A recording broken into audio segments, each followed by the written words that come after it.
It's time for some daily guidance from your angels. This box looks pretty boring, and I would never ever buy it just from the looks of the box alone. And this is another Hay House Lifestyles deck. I wonder what happened to that label. Oracle cards by Doreen. Again, like I'm going to be doing this for all the decks of hers that I own now, so I better get used to it. So daily guidance from your angels. Let me take the cards out. It's gorgeously gilded, so this is one of the decks where Hay House was kind of like, okay, Anna, oop, you're special now, and we appreciate you. Has a rather thick guidebook. Doesn't have that much when it comes to special card meaning stuff.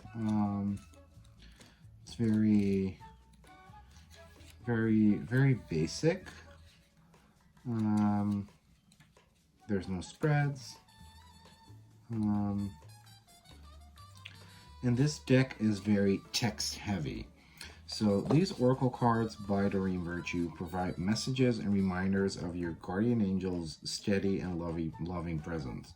Each day your angels will give you the perfect card to answer your questions, set positive intentions, help you heal and manifest what you desire. After you pull a card, you might wish to keep it near you to remind you of your angel's guidance. So, you know, it's interesting. These decks used to be so much cheaper than they are now. $15.95. £12 UK. Okay. You know, that a lot has changed. Let's see if there's a little list in here so we can see which one of the decks this is. Maybe it doesn't have one. You know what I'm talking about? I like lists. I like that list that says previously released by Doreen Virtue. And it doesn't, so we're gonna grab one of the later decks again to see when this was put out, because you know we all love a list, and we all love that back art as well. I mean, come on, I love the backs of the cards that you've been looking at now. Let's see. Okay, so after the Archangel Oracle cards, we got the Goddess Guidance, the Magical Unicorns, Daily Guidance from your angels. So this came after the Magical Unicorns, and after this we got the Saints and Angels, which I also have, which is a hoot and a half, which I will be reviewing as well, which is actually a really solid deck. It just looks like complete crap, but I can tell why it was that popular, also with the general public.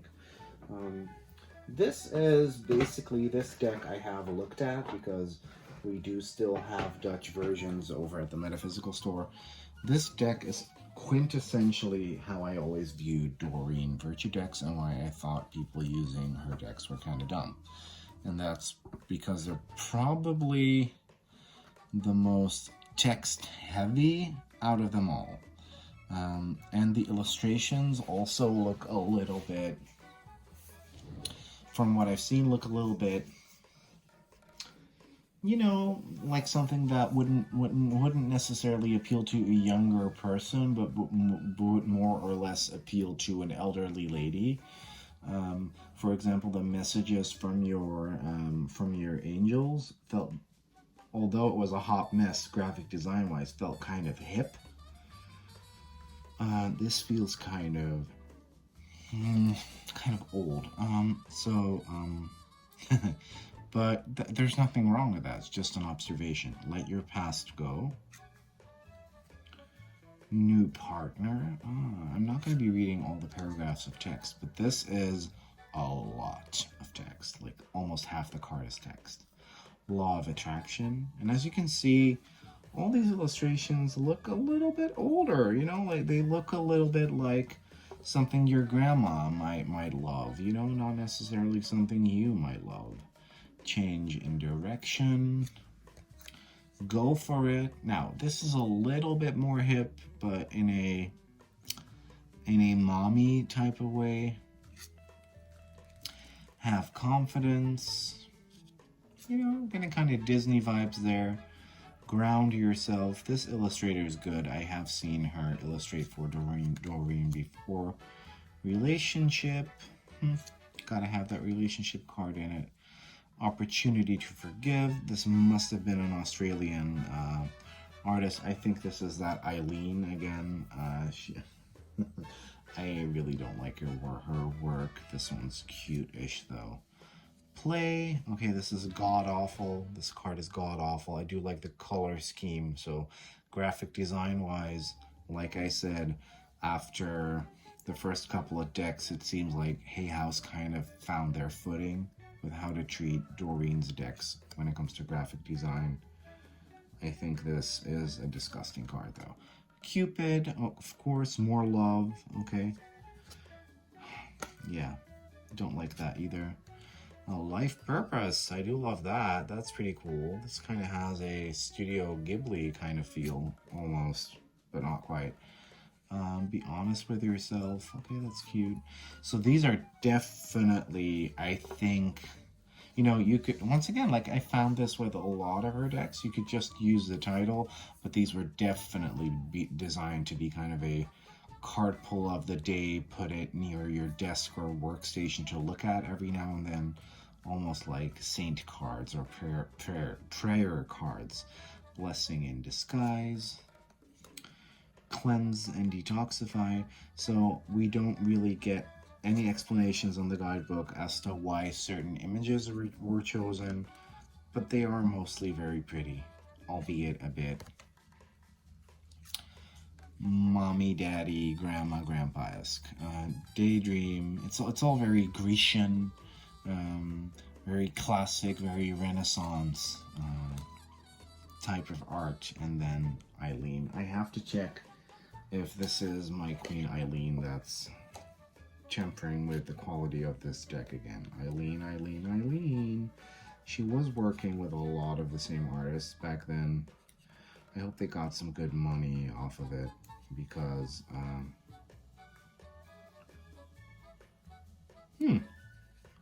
so this is assertiveness.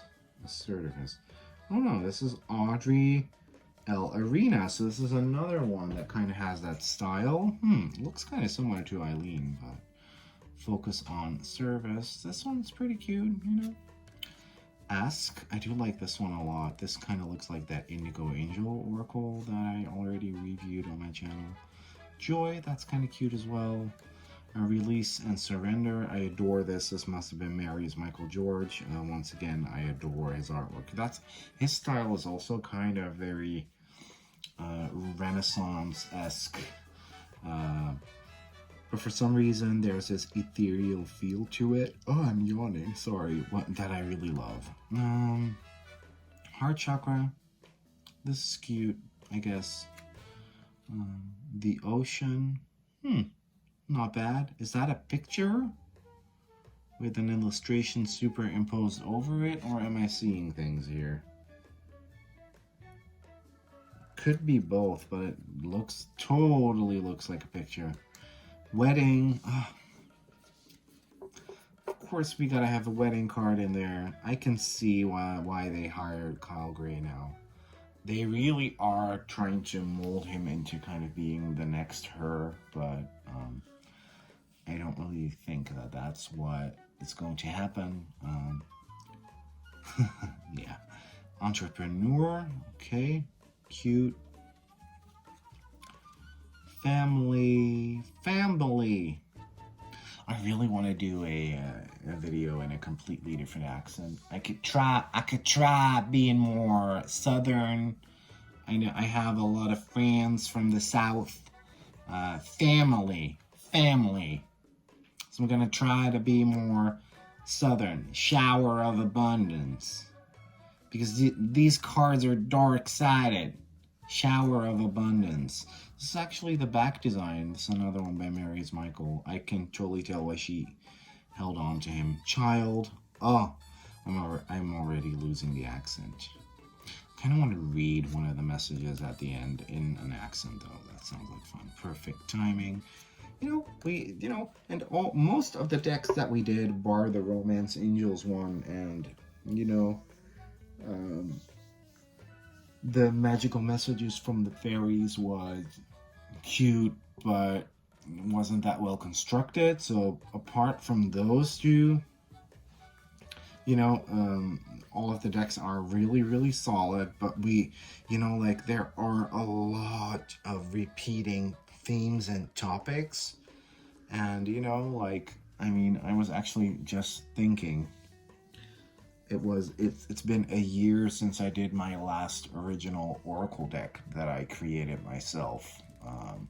And after that, I did the Inner Alignment Chakra Tarot, but although I love it, it doesn't really feel like it's mine per se, because it felt like such a cute little project, and then it kind of took off. I'm already like the lady who stocks it in the UK has already ordered a third run because she keeps selling out, which is great, but I would really hate it if that were like my most successful deck. But I take a lot of time to like construct decks that don't feel the same, that don't have the exact same themes all the time. And I am kind of seeing with Doreen that we're getting a lot of like replicates, giving and receiving.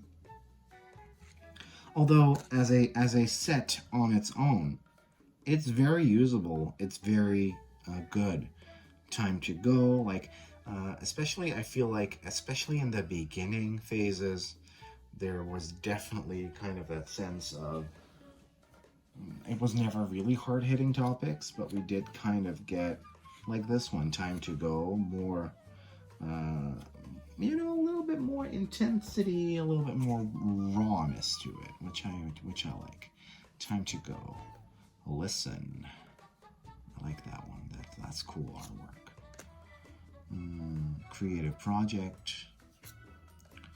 There's Nothing to Worry About. Ooh, that sounds like a red flag. I do love this illustration, though. Look at that hunky Archangel Michael looking motherfucker. I love that. Energy work. I think this is by that person that also did a lot in the Angel Tarot. I do like that a lot as well. But still, it's all a little bit grandma-esque. Trustworthy guidance. What do you desire? Is this once again a picture? What is it? Let me check that out. No, this is Impressionism. Okay. But I'm looking at things from this angle, so, so that means it's good Impressionism. Pointillism, I think this even is, almost. There is definitely pointillism techniques used in there. Innocence. Okay, cute. Acceptance. Now, I do love this. There's a whole story within this picture. Like, wow, what's going on? See kind of a congregation between the fairy realm and the angel realm. So that's kind of cool. Fresh air. Yeah, another one about nature. Okay, I have seen that a lot. See only love. Okay, that's cool. Steady progress. I do quite like this one. It's very Christmassy. And reward yourself. And we get this fucking child again. Like, oh, I hate it. But, overall, like I said, the set is pretty good. There's absolutely nothing wrong with it. It's just that when you kind of start looking at her body of work as a whole, and how the decks are constructed, and how the decks are written, and the themes that were chosen for the cards, although her writing is pretty good, I have to say we do kind of get a lot of verbiage that is being repeated over the decks.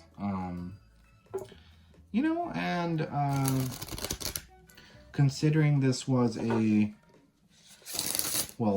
it's tarot and oracle shit, so I wouldn't say multi-million, but I think with her it was multi-million dollar industry. I don't think it's at those heights anymore now the way it was back then, because we did have, in the 90s and early 2000s, we did really have that paranormal craze kind of, which is sort of coming back but differently. But this, you know, like, there could have been more like editorial guidance from the publisher, like, oh, and we get this fucking Australian wombat art, or koala art, which I really dislike. Okay, let me read this in a southern accent for y'all. Opportunity to forget, opportunity to forgive. This situation brings you the opportunity to heal, grow, and release negative patterns. Hold the intention of seeing the other person's inner divine light and goodness. We will help you release unforgiving thoughts, feelings, and energies, and lift you to a higher place of peace and compassion. I hope I did well. But that was a very dark side message. I'm better at it when I don't read. That's a cute message. So, opportunity to forgive. To be quite honest, like, I don't know how you guys are going to find these videos, if you're going to look at them back to back, but I did film 3 of these in a row, and all of the cards have been very significant to my life right now. And that's not because the topics and themes are vague, because as you can see, sometimes they're very specific. To be quite honest, you know, although out of all the decks we did, I liked all of them. Of course, I didn't make fun of some of the, you know, graphic design choices or art styles, but I liked all of them. I really hated the Romance Angels, but, you know, that's a very love it or hate it deck. I think I liked that more than I liked this because it gave me that visceral reaction. And this is just very middle of the road, very rehashed, very in between. The Dutch publisher of these still had international publishing rights, and they did a final print run of some of her decks, and they chose this as one of them, and I don't get why. Because it's not that special, in my opinion. If you guys have different experiences with it, maybe you've had amazing readings with it. Like I said, as a set all by itself, if you disregard all her other work, this is a fine set, but it's nothing to write home about, honestly. I am glad to have it, though. You know, it's cute. There's a lot of neat illustrations, but this is kind of the Doreen for Grammys. Thank you for watching again, and I will be back with more Queen Doreen and see what I think of that.